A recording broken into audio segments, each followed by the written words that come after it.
Redox reaction मिल गई, zinc plus 2 plus Cu2 plus, है ना, रेडॉक्स रिएक्शन मिल गई। ठीक,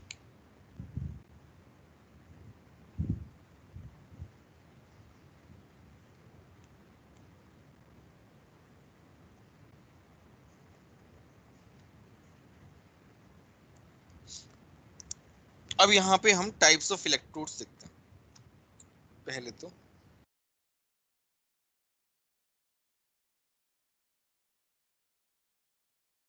देखो, ध्यान रखना कि ये तुम्हारा जो डेनियल सेल है, ये इलेक्ट्रोकेमिस्ट्री का बैकबोन है। ये समझ में नहीं आया ना अच्छे से, तो इलेक्ट्रोकेमिस्ट्री नहीं समझ में आने वाली, ये ध्यान रखना इस बात का। तो इस टॉपिक पे, मतलब ये टॉपिक जैसे मान लो अगर तुम अलग से भी पढ़ोगे, है ना, थोड़ा बहुत समझ में आएगा, ऐसा नहीं है, बट जो चीज क्लास में समझ में आएगी वो अलग से नहीं समझ में आएगी। तो ये थोड़ा ध्यान से देखना। गैल्वेनिक सेल, गैल्वेनिक सेल समझ में आ गया तो बाकी कोई दिक्कत नहीं आएगी पूरे चैप्टर में।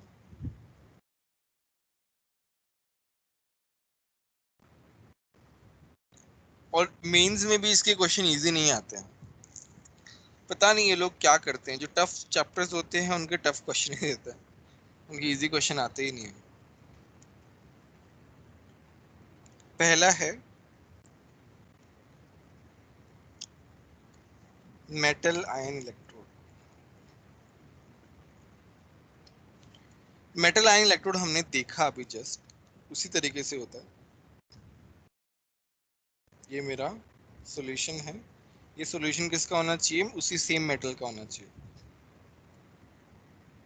और यहाँ पे मेरा क्या है, इलेक्ट्रोड है, ये इस मेटल का है। अगर मेरा ये रिडक्शन में जा रहा है तो ये ऐसे होगा, अगर ये मेरा ऑक्सीडेशन में जा रहा है तो ये मेरा ऐसे होगा।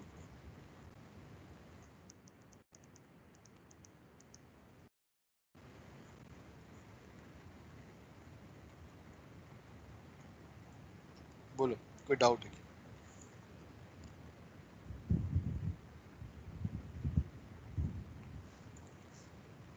दूसरा है गैस आयन हाफ सेल।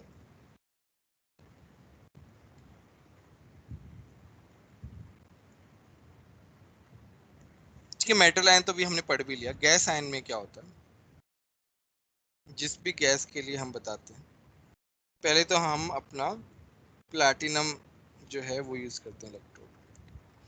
अच्छा, प्लैटिनम में क्या खास बात है, वो प्लैटिनम नोबल हाइड्रोजन को मेटल्स में आता है, एब्जॉर्ब, लेस रिएक्ट। लेस मतलब रिएक्टिव ही नहीं होता, तो वो रिएक्ट करता ही नहीं है। दूसरा, इसका एड्सॉर्बिंग पावर जो है वो अच्छा होता है। एड्सॉर्प्शन सभी को पता है, तो इसका एड्सॉर्बिंग पावर जो है वो अच्छा होता है। तो यहाँ पे क्या होता है ना, जैसे मान लो जो भी गैस हम ले रहे हैं, जनरली हम H2 गैस की बात करते हैं, तो यहाँ पे H2 गैस जो है वो एड्सॉर्ब रहती है।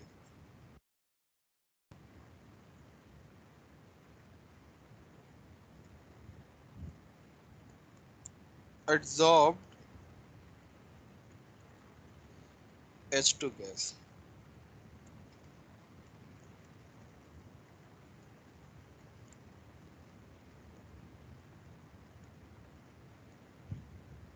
और ये रहते हैं H प्लस आयंस। मतलब इलेक्ट्रोलाइट रहेगा, HCl भी रह सकता है, H2SO4 भी रह सकता है, मेनली तो H प्लस आयंस हमारे काम के हैं, कॉमन वही है। यहाँ पे क्या रहता है, रिडक्शन में क्या रहता है, H प्लस आयंस जो हैं वो इलेक्ट्रॉन एब्जॉर्ब करके H2 गैस बना लेते हैं और वो प्लैटिनम में डिपॉजिट हो जाती है।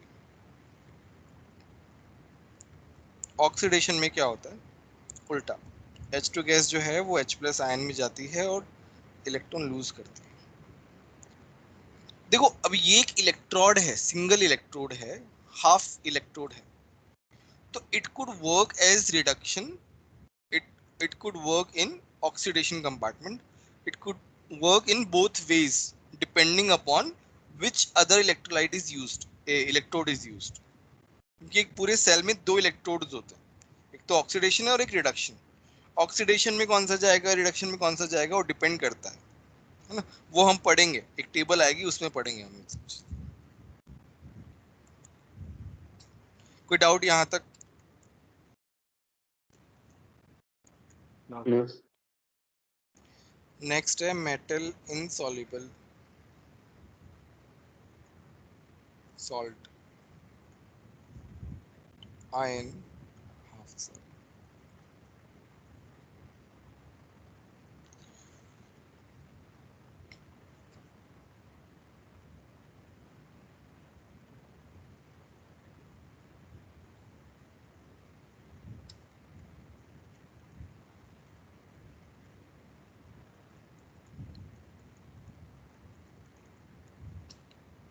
ठीक है,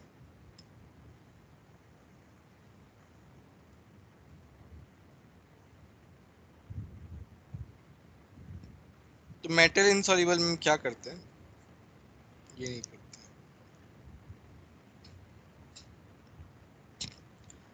तो ये वाला जो पार्ट है, ये पार्ट जो है पूरा का पूरा हम ये वाला ले रहे हैं, AgAgCl वाला ले रहे हैं। इलेक्ट्रोलाइट तो Cl माइनस आयन है, इसका हाफ पार्ट Ag से बना है, जिस पूरा Ag से बना है, बट दूसरा वाला पार्ट जो है वो कोटेड विद AgCl सॉल्यूशन।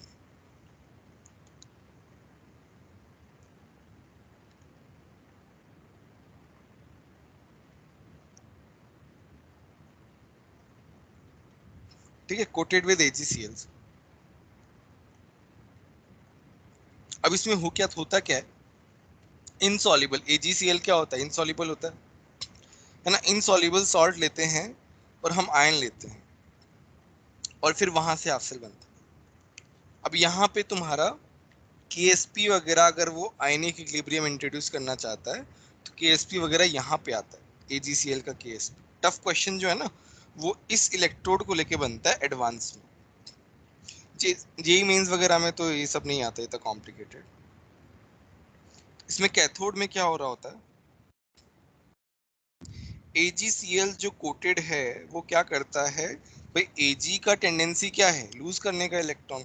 तो वो जब इलेक्ट्रॉन लूज करेगा तो उससे इलेक्ट्रॉन लेके क्या बना रहा है, Ag बना रहा है, Cl माइनस बना रहा है। एनोड पे क्या हो रहा है कि मेरा जो Ag है मेटल, वो क्या कर रहा है, Cl माइनस से इंटरेक्ट करके बेसिकली उससे इलेक्ट्रॉन, क्लोराइड जो है वो इलेक्ट्रॉन लूज कर रहा है, और यहाँ पे सॉरी Ag जो है वो इलेक्ट्रॉन लूज कर रहा है, और यहाँ पे इस तरीके से Ag अपना इलेक्ट्रॉन लूज करके Ag प्लस बना रहा है, और Cl माइनस के साथ क्या बना रहा है, AgCl बना दे रहा है। फिर AgCl वापस से यहाँ जो है कोट हो जा रहा है।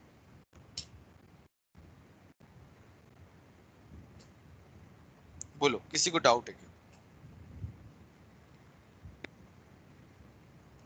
No. हाँ हाँ बोलो।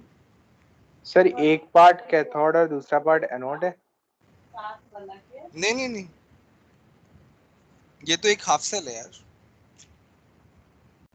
ओके इट कुड अगर वर्क एज सर्किट कैथोड। बनाएंगे तो फिर दूसरा हाफ सेल भी सेम ही होगा सर। हाँ, सर्किट बनाएंगे तो it could work as cathode और anode depending upon the other electrode we have used. We will discuss that, है ना, डोंट वरी। सर तो फिर इसमें मतलब अगर इसको कैथोड या फिर एनोड दोनों में से एक ही होगा तो फिर दोनों रिएक्शन नहीं होंगे ना नहीं होंगी, दोनों रिएक्शन थोड़ी होंगे यार, एक ही होंगे ना। सर। तो फिर या हम तो सारा कोटिंग निकल जाएगा या फिर पूरा वो कोट हो जाए, ऐसा होगा ना। कोई ठीक है एक प्रोसेस में। सर हाँ सर। हाँ हाँ बोलो। सर अगर हम ऐसे मेटल इनसॉल्युबल सॉल्ट आयन वाला हाफ सेल दो लें, एक को एनोड बनाए दूसरे को कैथोड, तो मतलब दोनों साइड से इक्वल प्रोसेसेस नहीं होगी?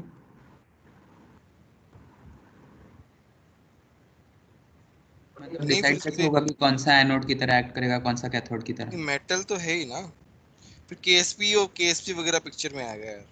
फिर KSP किसका, मान लो अगर KSP किसी का कम है। दोनों तो सेम ले रहे हैं, फिर उसमें कैसे डिफरेंस आएगा? अच्छा तुम सेम ले रहे हो क्या? सेम हाँ लेने पे थोड़ी ना कुछ होगा यार, सेम लेने में प्रोसेस ही नहीं हो पाएगा। ओके कुछ ना कुछ तो चेंज लेके आओगे ना तुम। सर हाँ हाँ बोलो। सर एक ही हाफ सेल में हमने दोनों चीजें क्यों रखी फिर?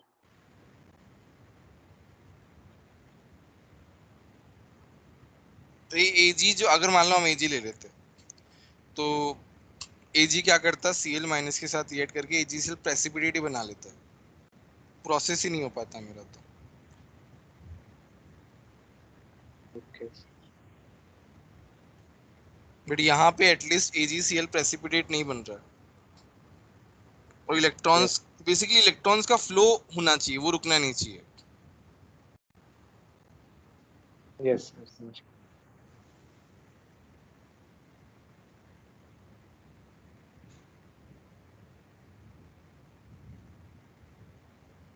सर अभी आपने बोला एक ही प्रोसेस होगा, वो किसके रेफरेंस में बोला, ये सोचो यार, मैंने, तुमने जो क्वेश्चन पूछा उसके रिस्पेक्ट में नहीं बोला है, मैंने किसी और ने पूछा। मतलब इन दोनों में से कोई एक रिएक्शन पॉसिबल है ना, उसके रिस्पेक्ट में बोला है मैंने। हाँ सर ठीक। अभी यूज होगा ना, आगे पढ़ेंगे ना। अभी क्या है ना, आधी अधूरी चीजें पढ़ रहे हैं, जब ये पूरा हो जाएगा ना तब अच्छे समझ में आएगा ये।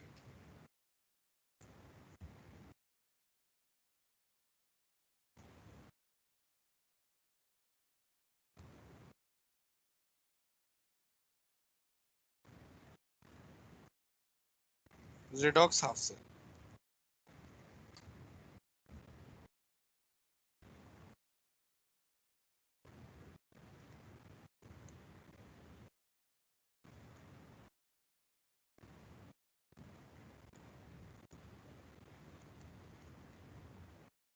रेडॉक्स हाफ सेल, ये मैं प्लेटिनम का ले रहा हूँ।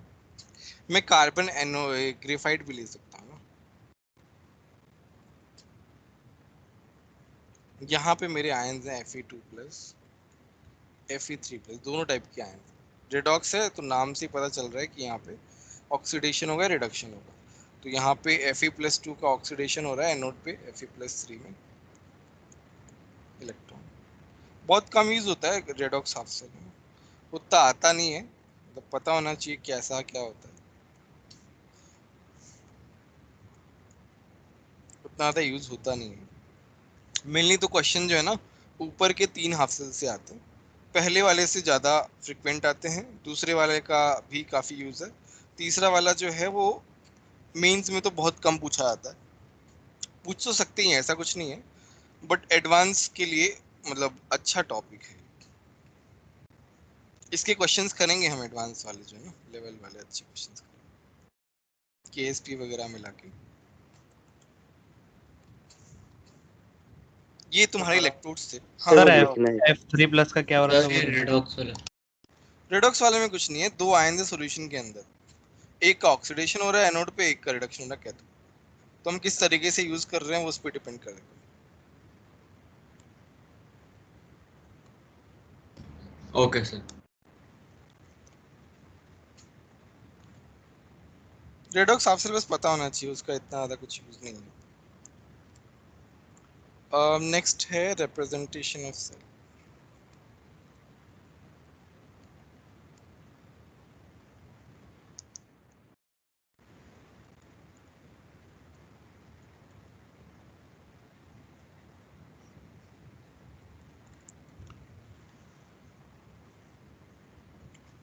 इसमें क्या है ना, सर थोड़ा सा स्क्रॉल अप करेंगे।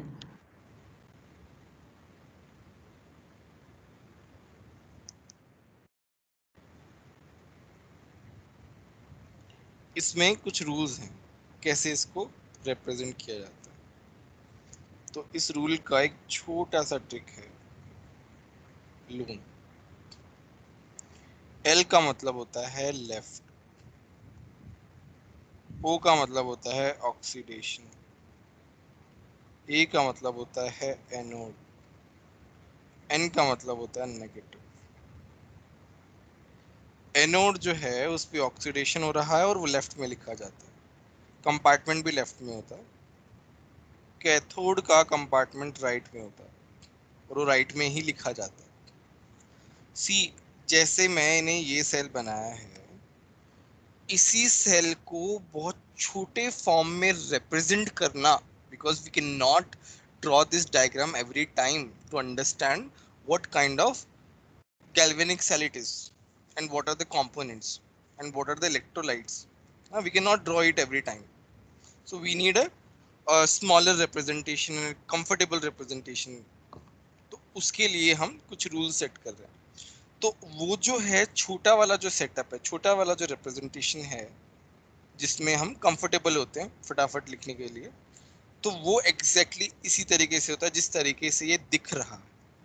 अब देखो समझ में आएगा. Anode left, cathode right. पहले हम कुछ रूल्स लिख लेते हैं, तो रूल्स लिखने के बाद ही समझ में आएगा क्या स्टोरी है. पहला रूल है इलेक्ट्रोड्स आर ऑलवेज रिटन.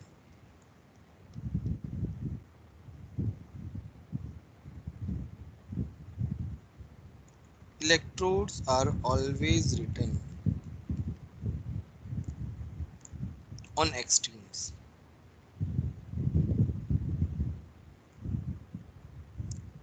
जैसे जिंक और कॉपर का हम ले रहे हैं एग्जांपल, तो जिंक जो है वो एनोड पे आता है और कॉपर जो है वो कैथोड पे आता है, तो वो हमेशा एक्सट्रीम में लिखे जाते हैं.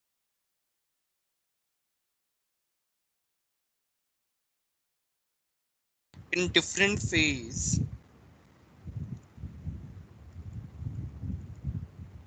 species in different phase are separated by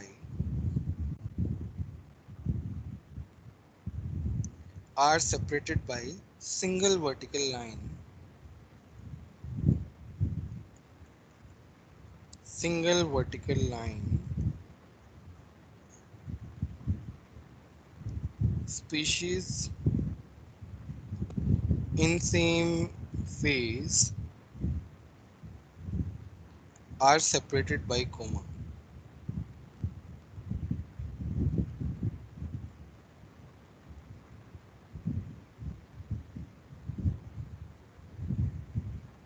different phase में है तो single vertical line, same phase में है तो सेपरेटेड बाय कॉमा.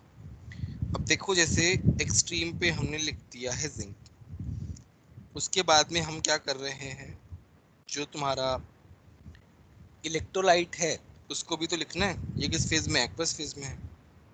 यहाँ पे कॉपर को एक्सट्रीम में लिख दिया, कॉपर +2 इधर आएगा.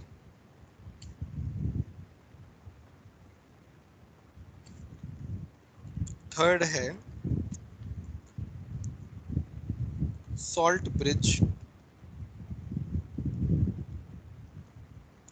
is denoted by double vertical line. Double vertical line. जैसे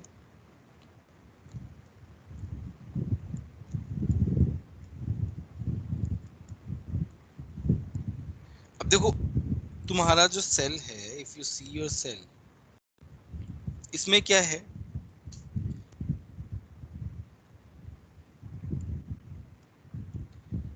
जिंक, यहाँ पे जिंक है, जिंक से जिंक +2 में जा रहे हैं. फिर हमारे पास क्या है, हमारे पास सॉल्ट ब्रिज है.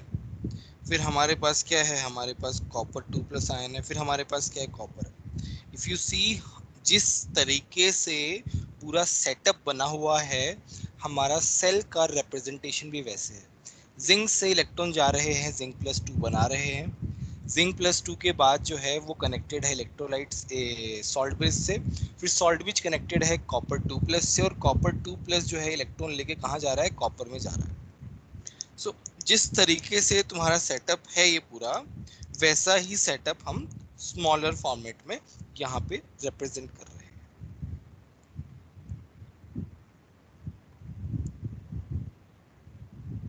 हम इसको KCl लिख भी सकते हैं यहाँ पे, बट ऐसा कुछ जरूरी नहीं है कि लिखना ही है, नहीं लिखे तो भी चलेगा.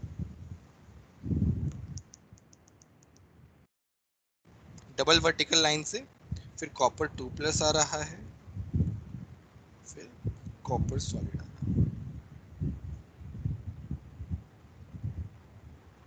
ठीक है। फोर्थ है while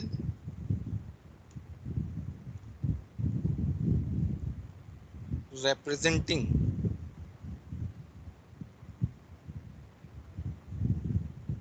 half cell alone, we will always treat as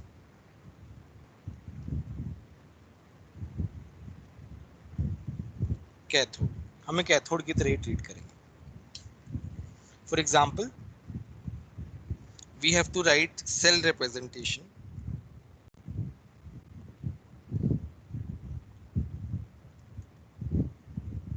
of gas ion half cell। कैसे लिखेंगे हम? क्या था वो? 2H प्लस 2 इलेक्ट्रॉन, कैथोड वाला रिएक्शन ही लिखेंगे।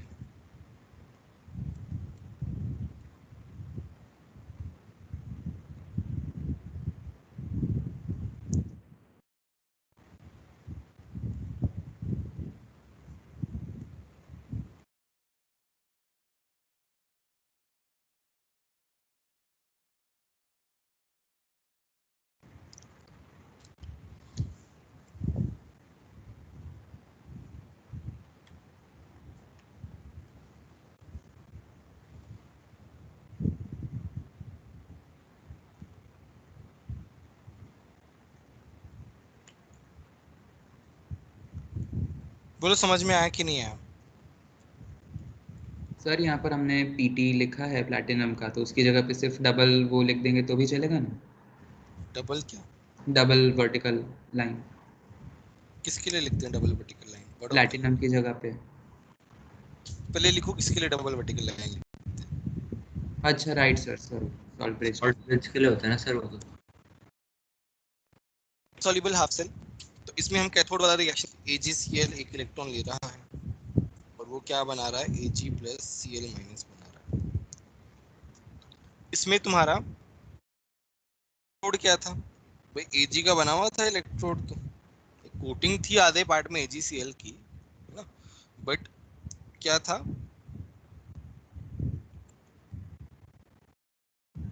अब यहाँ पे क्या हो रहा है? Ag+1 से Ag0 जा रहा है। ऑल्दो Ag जो है वो इलेक्ट्रोड का ही पार्ट है ना? तो यहाँ पे हमारे पास क्या आएगा? इसके बाजू में AgCl आएगा। ये वाली बात समझ में आई कि नहीं?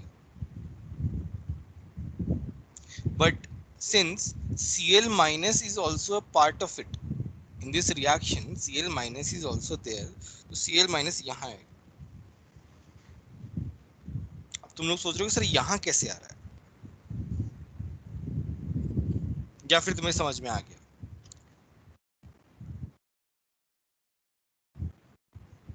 नहीं आया सर। तो और कहाँ लिख सकते हैं Cl माइनस?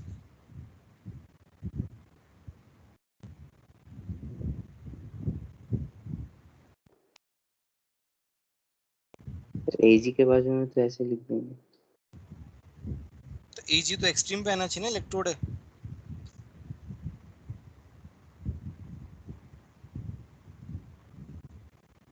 देखो Cl माइनस जो है वो तुम्हारा क्या है? वो एक इलेक्ट्रोलाइट भी है। वो क्या है? एक इलेक्ट्रोलाइट भी है। इस रिएक्शन में तो आ रहा है बट वो इलेक्ट्रोलाइट की तरह भी काम कर रहा है।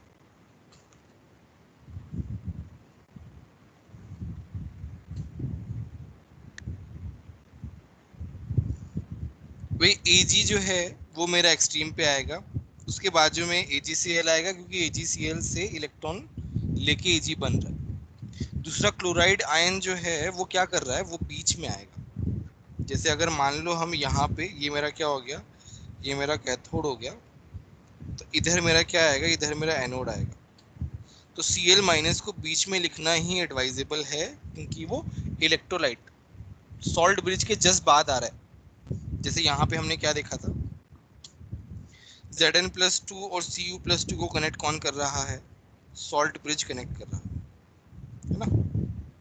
तो ये पूरा सेल है, यहाँ पे चीजें समझ में आ रही हैं। अभी हम हाफ सेल को समझने की कोशिश कर रहे हैं। तो वो Cl माइनस जो है वो दूसरे कंपार्टमेंट से जुड़ा हुआ होगा, तो Cl माइनस जो है वो बीच में आना चाहिए। पहली बात बताओ, समझ में आ रही है कि नहीं आ रही? Yes yes sir. ठीक है, अभी क्या है, अभी हम आधी चीजें पढ़ रहे हैं, आधी और आएंगी तब अच्छे से समझ में आएगा और अच्छे से क्लैरिटी आएगी।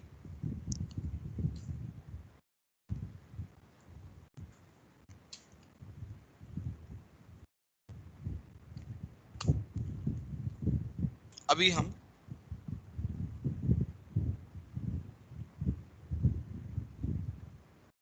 लिखना है सर।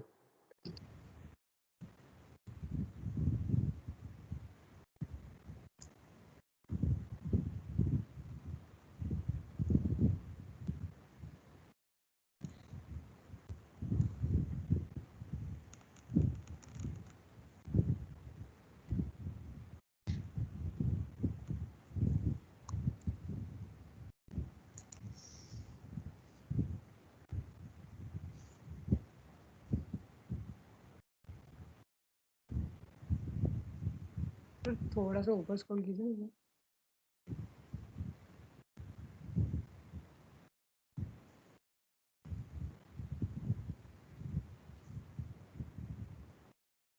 थोड़ा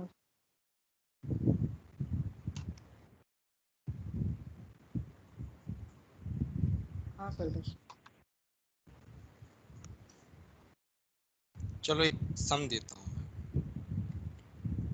तुमको एक रिएक्शन दी हुई है कंप्लीट हाफ सेल की, कंप्लीट सेल की, सॉरी।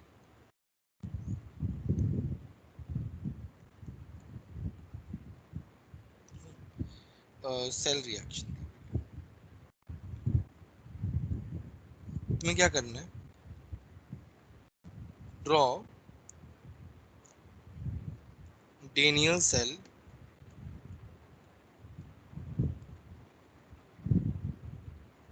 एंड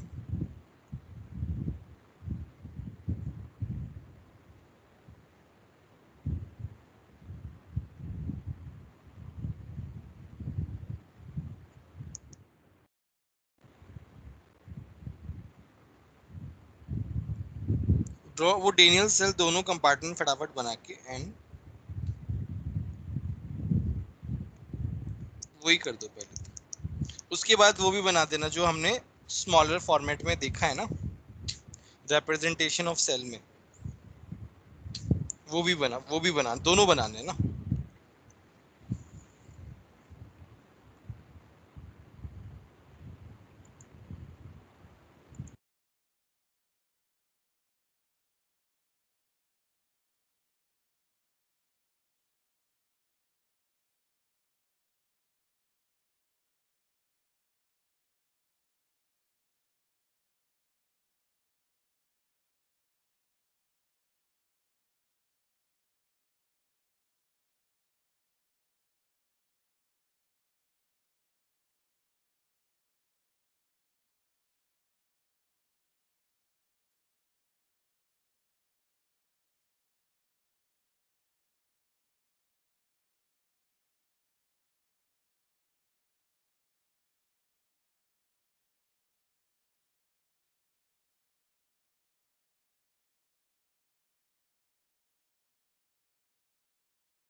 हो गया?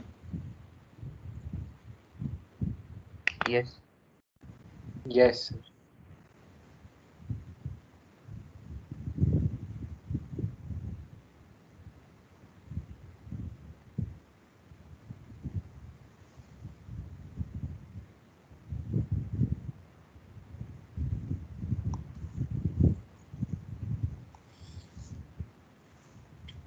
चलो हम करते हैं इसको।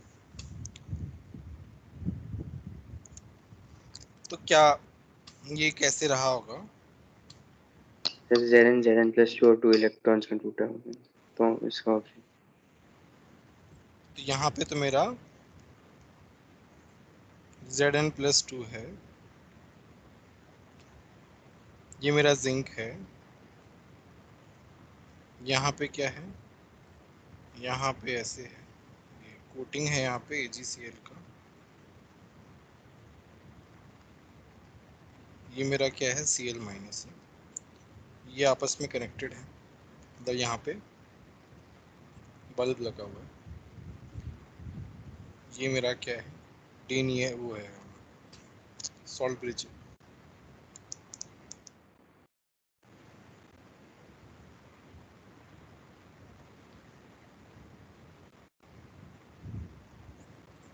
ठीक है, तो यहाँ पे क्या रिएक्शन हो रही है? Zn+2 plus Cl-। यहाँ पे क्या रिएक्शन हो रही है? 2 AgCl AgCl प्लस 2 इलेक्ट्रॉन ले इलेक्ट्रॉन। रहा है सर 2 Ag प्लस, इलेक्ट्रॉन हाँ एक सर मिनट यार, ये क्या कर दिया मैंने यहाँ पे, है ना? अब क्या है? इलेक्ट्रॉन बैलेंस करने के लिए हम 2 से मल्टीप्लाई करेंगे, तो मेरे पास क्या आ गया? 2 AgCl। AgCl प्लस 2 इलेक्ट्रॉन्स आएंगे ना। यार AgCl प्लस 2 इलेक्ट्रॉन कैसे आएंगे यार?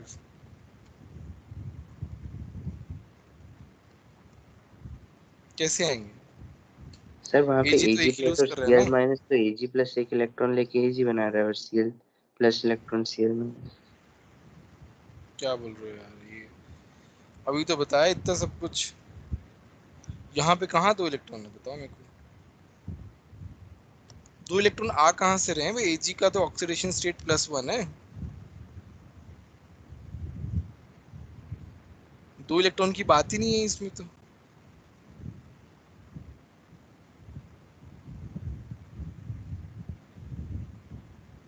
तुम ये बोल रहे हो कि यहाँ से 2 इलेक्ट्रॉन आ रहे हैं ऐसा? यस उस तरीके से थोड़ी देखते हैं यार।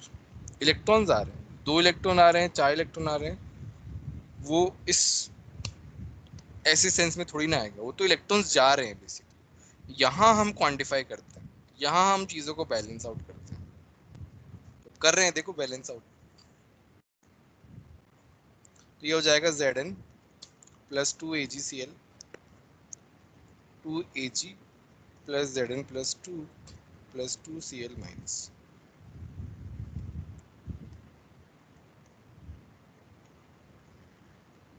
है ना? अब क्या होगा? इसको हम कैसे लिख सकते हैं?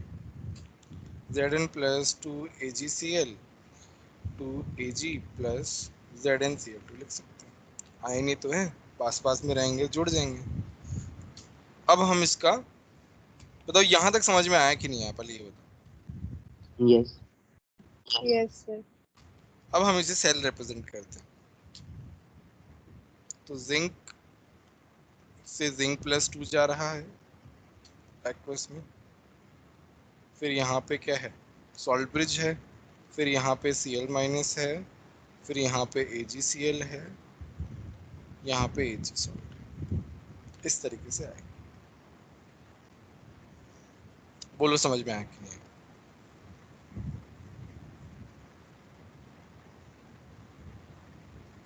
यस बोलो, किसी को डाउट है क्या? बोलो, थोड़ा समझ में आ रहा है पहले की सर ये कंपैरिजन? लास्ट में जो एजी लिखा हुआ उसका मतलब नहीं समझ आया। Ag यार इलेक्ट्रोड है यार। देखो यहाँ से देखो, जब भी कुछ कंफ्यूजन हो जाए यहाँ आ जाओ। Ag इलेक्ट्रोड है, कहाँ यस पे सर। लिखा था? ये यहाँ ना Ag इलेक्ट्रोड है। सर मतलब वो तो हाफ सेल है ना दोनों। अरे तो हाफ सेल हो चाहे फुल सेल हो, इलेक्ट्रोड तो किसी ना किसी एक साइड में तो रहेगा ही ना वो, यस सर। और इलेक्ट्रोड को तो हम एक्सट्रीम पे लिखते हैं। Yes sir. और बोलो तो किसी को वही डाउट सा हो? मतलब AgCl और AgCl और Ag का ऑर्डर कैसे पता चलेगा कौन सा पहला आएगा? एजी एक्सट्रीम पे लिखा जाएगा ना यार, तुम्हारा इलेक्ट्रोड तो एजी है ना। ओके इलेक्ट्रोड तो सर। सीएल एजी का ही है, माइनस और हाफ एजी सीएल का, क्या उसके क्या ऊपर coated AgCl। Okay sir. Coated है ना सीएल एजी। माइनस और एजी का तो ऑर्डर कुछ फिक्स होगा कि फिर चेंज कर सकते? नहीं नहीं नहीं, फिक्स है। सीएल माइनस जो है वो इसके बाजू में आएगा, इतना ध्यान में रखो। CL minus okay. जैसा वहां पे रिप्रेजेंट है हमें उसी तरीके से दिखाना है बस, वो तुम्हें सबसे ज्यादा ध्यान रखना है। जब इस छोटे फॉर्मेट को तुम बड़े फॉर्मेट से लिंक करना सीख जाओगे ना, तो इसमें कभी दिक्कत नहीं आएगी, क्योंकि इसमें कभी कभार थोड़े से ट्रिकी क्वेश्चंस भी आते हैं और तुम्हें लगेगा यार इतनी सारी चीजें कैसे करेंगे मैनेज, है ना। तो तुम्हारा सेल रिप्रेजेंटेशन होना चाहिए अच्छे से, उसके बाद बस उसको इतने छोटे फॉर्मेट में लिखना है।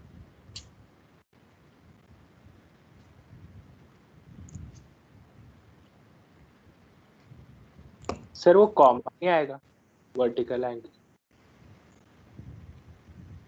कॉमा आना चाहिए। देखो कॉमा भी लगा दो या वर्टिकल लाइन भी लगा दो, ये थोड़ा सा डमी वो है। अगर हम एकदम हाईली कॉन्सेप्चुअल जाएंगे तो कॉमा लगाना चाहिए, बट क्या है ना, दोनों को थोड़ा सा वो दिखाने के लिए क्या बोलते हैं, सिंस एजी जो है वो तुम्हारा क्या इलेक्ट्रोड है, तो उसको दिखाने के लिए वर्टिकल लाइन भी यूज करते हैं। काफी सारी बुक्स में वैसे भी दिया होता है, और अगर एकदम हाईली कॉन्सेप्चुअल जाएं और एकदम ऐसे, तो हम कॉमा भी लगा सकते हैं। दोनों ही सही है, मतलब उसमें मतलब हम बहुत ज़्यादा आर्ग्यू नहीं करेंगे, दोनों तरीके से ही लिख सकते हैं। ओके।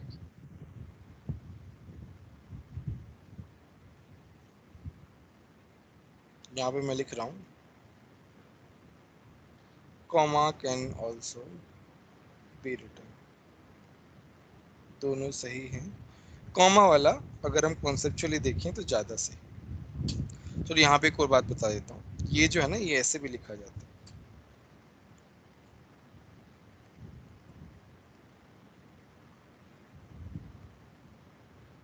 अजीब है बहुत बट ऐसे भी लिखा जाता है।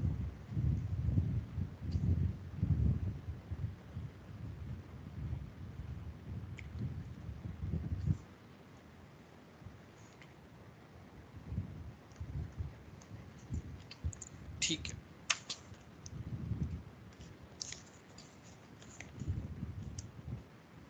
ये तुम्हारा एक सेल रिप्रेजेंटेशन वाला पार्ट हो गया। नेक्स्ट है तुम्हारा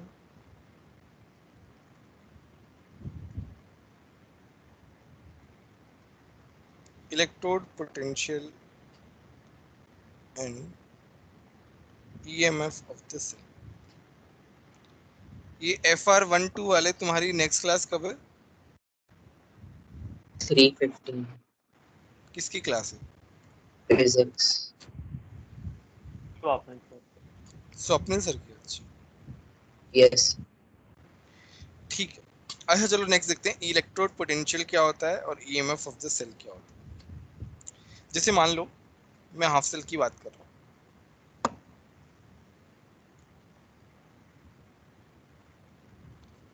मैं हाफ सेल की बात कर रहा हूँ, ये हाफ सेल से वायर जा रहा है, यहाँ पे इलेक्ट्रिसिटी है और ये यहाँ पे इसका सॉल्यूशन में डिप्ट है, इसका जो वायर है, ठीक है। ये मेरा मेटल है, इस मेटल क्या अगर मैं कोई भी मान के चलूँ कि ये रिडक्शन भी हो सकता है और ऑक्सीडेशन भी हो सकता है, कुछ भी हो सकता है। यहाँ पे M2+, मैं बोल रहा हूँ कि M से M+2 जा रहा है, ऑक्सीडेशन वाला है। तो यहाँ पे क्या होंगे, यहाँ पे इलेक्ट्रॉन डेवलप हो जाएंगे, यहाँ पे M+2 आ जाएगा। पहले तो पास पास से जाएगा, उसके बाद दूर दूर फैलेगा। तो यहाँ पे एज यू कैन सी कि इस इलेक्ट्रोड, ये जो तुम्हारी रॉड है, इसके जस्ट बाहर काफी सारा पॉजिटिव चार्ज जो है बिखरा है, और इस मेटल पे बहुत सारा इलेक्ट्रॉन नेगेटिव चार्ज बिखरा हुआ है। नाउ वी नो दैट कि ये मूवमेंट होगा and it will displace, but ये प्रोड्यूस होता रहेगा ना कॉन्टिन्यूसली। तो हम किसी भी मोमेंट पे देखेंगे तो हमें क्या दिखेगा कि मेटल के पास बहुत सारा पॉजिटिव चार्ज है और मेटल के ऊपर बहुत सारा नेगेटिव चार्ज। तो ये जो मेरा पोटेंशियल डिफरेंस जनरेट हो रहा है, this is called electrode potential. This is called electrode potential. यहाँ पे मैं इसका डेफिनेशन लिख रहा हूँ।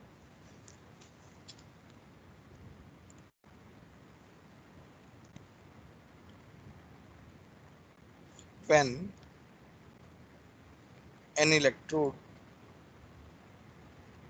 is kept in contact with the solution, in contact with the solution of its ions, the metal tends to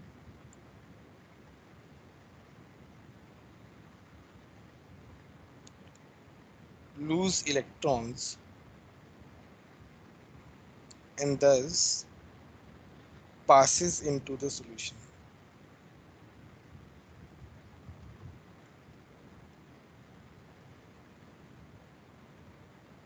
In the form of metal ions. In the form of metal ions. Thus, an electrode potential difference, electrical potential difference,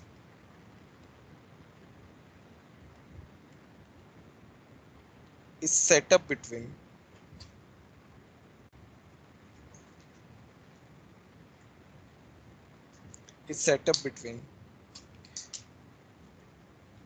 metal and its solution.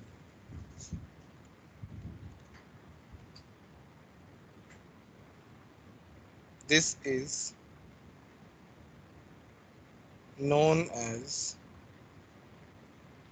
half cell electrode potential.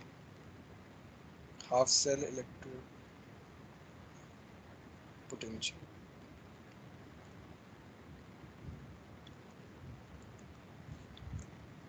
बोलो समझ में आया कि नहीं?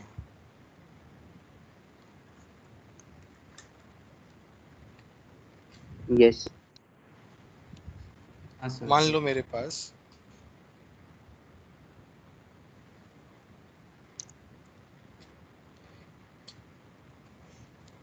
वो तो चलो definition है, ठीक है, बट तुम्हारे काम क्या आएगा ये वाला point. The electrode potential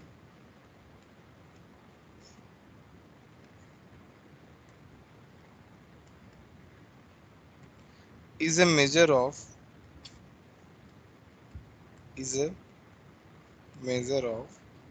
tendency of an electrode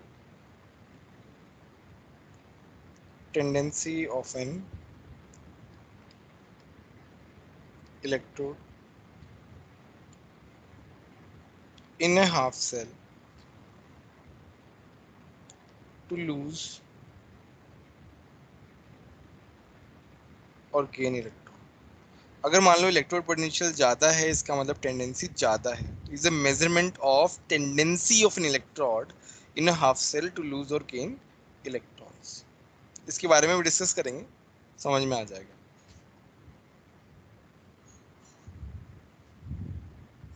for example जैसे मेरा ये मेटल है, ये क्या कर रहा है, ये लूज कर रहा है।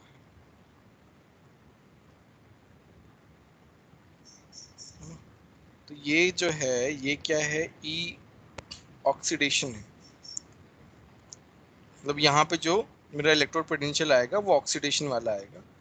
और इसको हम कैसे लिखेंगे, रिप्रेजेंटेशन है एक तरीके से, है ना? जैसे तुम्हारा अगर मैं इसको उल्टा लिख दूं,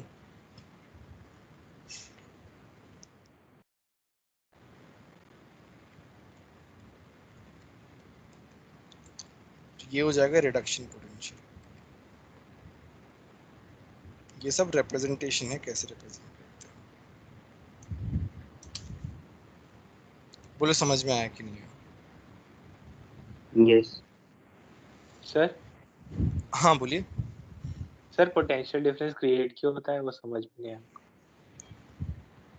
ये तुम्हारा जो मेटल है वो क्या कर रहा है, इलेक्ट्रॉन लूज कर रहा है, यस ठीक है। अब क्या है, इलेक्ट्रॉन्स तो मेटल पे डिपॉजिट हो जाते हैं, मतलब बाद में फ्लो होना स्टार्ट हो जाता है, but at a point they will be at the surface of the electrode, right. Now metal से जो मेटल आयन गए हैं वो ऐसा तो है नहीं कि एकदम से नीचे चले जाएंगे, स्टार्टिंग में तो आसपास ही रहेंगे ना। यस तो मेटल का जो पार्ट डिप्ट है, मेटल का जो पार्ट डिप्ट है,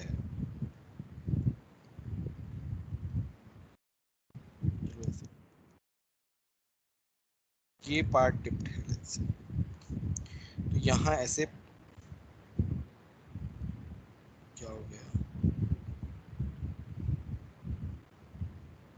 कोई नहीं, यहाँ ऐसे चार्ज डेवलप हो जाएगा, यहाँ पे इलेक्ट्रॉन है तो यहाँ पे ऐसे, तो इन दोनों के बीच में एक तरीके से पोटेंशियल डिफरेंस जनरेट हो रहा है। यस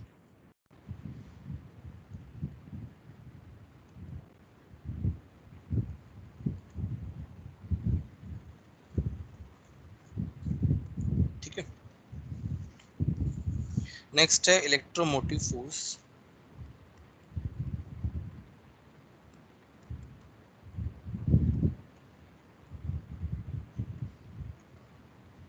और cell potential.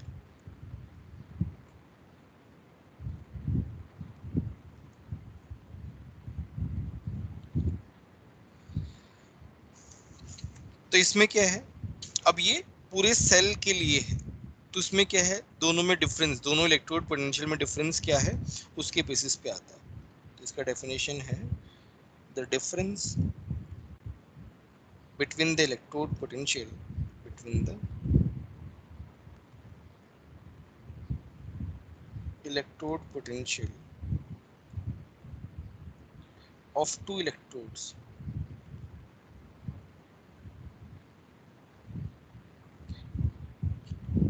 constituting an electrochemical cell. An electrochemical cell is called EMF of cell. जैसे तुम्हारा ई सेल क्या होगा,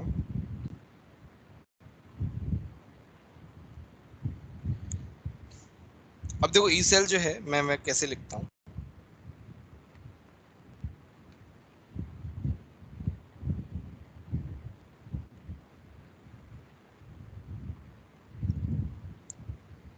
ई oxidation potential plus reduction potential ऐसे लिखता हूँ।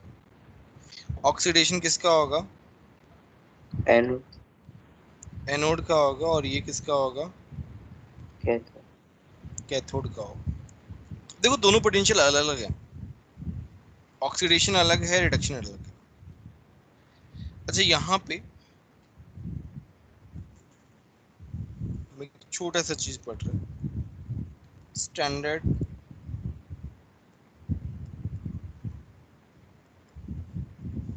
Electrode potential. इसका क्या मतलब है, स्टैंडर्ड कंडीशन होनी चाहिए। फॉर एग्जांपल 1 मोलर होना चाहिए, 25 डिग्री सेंटीग्रेड होना चाहिए, 1 एटीएम होना चाहिए। तो इसको हम रिप्रेजेंट कैसे करते हैं, ई नॉट सेल से ऐसे रिप्रेजेंट करते हैं, है ना। तो यहाँ पे भी हम ई नॉट को ही लेके आएंगे, कैसे।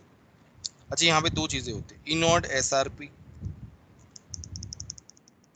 थोड़ा सा आईयूपीएक ने क्या किया, थोड़ा यूनिफॉर्म बनाने के लिए उन्होंने कहा कि हम जो मेजरमेंट करेंगे हाफ सेल का वो हम कैथोड के बेसिस पे ही करेंगे। किसके बेसिस पे करेंगे, कैथोड के बेसिस पे ही करेंगे।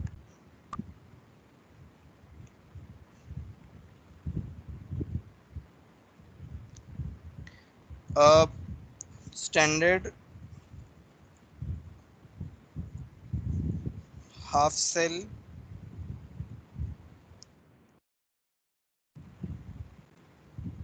potential is written in terms of reduction potential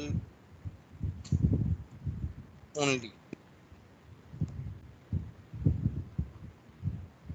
नहीं सेट है। अब जैसे मान लो मैं लिख रहा हूँ E naught S R P, इसका मतलब होता है standard reduction potential. E naught S O P standard oxidation potential. Standard oxidation potential किसके लिए यूज करेंगे? एनोड के लिए यूज करेंगे। ये किसके लिए यूज करेंगे? कैथोड के लिए यूज करेंगे। अब हम बात करते हैं इनोड सेल की। इनोड सेल क्या होता है? इनोड एसआरपी किसका? कैथोड का, प्लस इनोड एसओपी किसका? एनोड का। अब ध्यान से देखो, तुमने इन दोनों रिएक्शन को ऐड किया था, तुमने इन दोनों रिएक्शन को ऐड किया था, तो ऐड कर रहे हो तो रिडक्शन पोटेंशियल भी ऐड होगा ना डायरेक्टली। तो हमने कैथोड और एनोड जिस तरीके से लिखा हुआ है उसी तरीके से ऐड कर रहे हैं। अब क्या है इसमें, बट मैं तो ऐसा एसओपी की टर्म्स में लिखता ही नहीं ना चीजें, मैं तो किसकी टर्म्स में लिखता हूँ? मैं तो रिडक्शन पोटेंशियल की टर्म्स में लिखता हूँ। तो इसका क्या मतलब है, इसको हम कैसे लिखेंगे? S R P cathode minus inode, उल्टा हो जाएगा ना, एस आर पी एनोड। अब एस आर पी जो है वो स्टैंडर्ड है ऑलरेडी, तो हम जनरली कैसे लिखते हैं? E naught cathode minus E naught anode, E naught cell. ये तुम्हारा मेन फॉर्मूला है।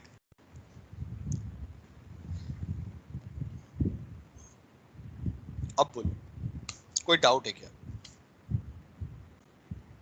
सर वो माइनस वाले में इनोड एसओपी आएगा ना कैथोड में, वो पहले। क्या क्या?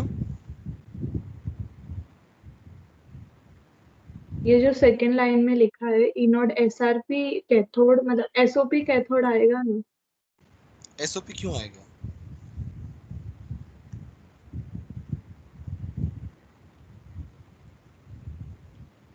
कैथोड वाले में एसओपी क्यों आएगा? और हम एसओपी लिखते ही नहीं है, यहाँ पे लिखा तो हुआ है, हम ओनली रिडक्शन पोटेंशियल की टर्म्स में ही लिखते हैं। पहला वाला लाइन समझाने के लिए बताया, दूसरा वाला लाइन एक्चुअल है जो हम यूज करते हैं।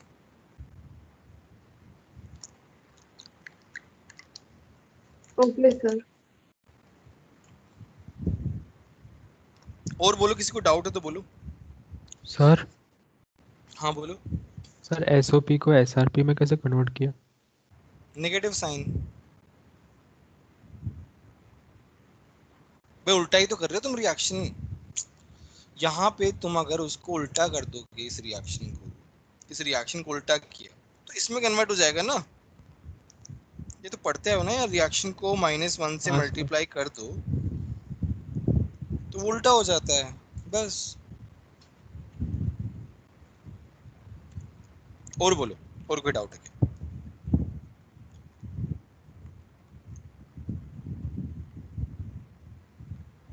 नहीं सर।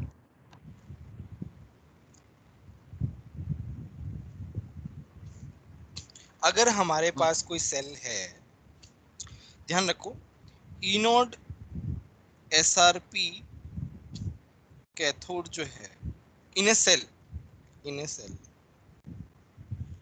ज्यादा होगा E naught S R P anode.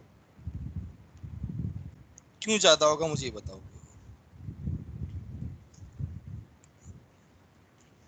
कि सर फिर ई नॉट सेल नेगेटिव हो जाए, नहीं हो सकता ना? नेगेटिव क्यों नहीं हो सकता?